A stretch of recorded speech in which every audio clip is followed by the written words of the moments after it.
பெக்ஸோவோட இந்த wiper fragile ஒரு 1.5 kilo விரால் பிடித்தோம். Video ஃபுல்லாக பாருங்கள், உங்களுக்கு தெரியும்.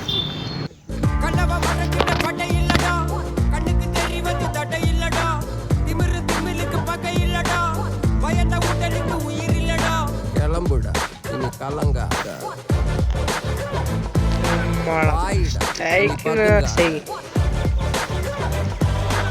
ஏடுடா நீ தயங்காத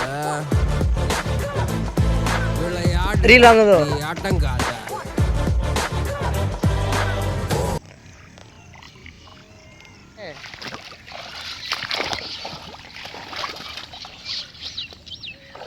பாருங்க guys, புது ரோட்ல ஃபர்ஸ்ட் மீன் தான்.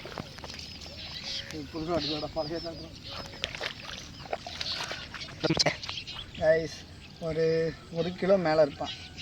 கரெக்டாக 1லேருந்து 1.5 கிலோ இருப்பான். செம்ம ஃபைட்டு.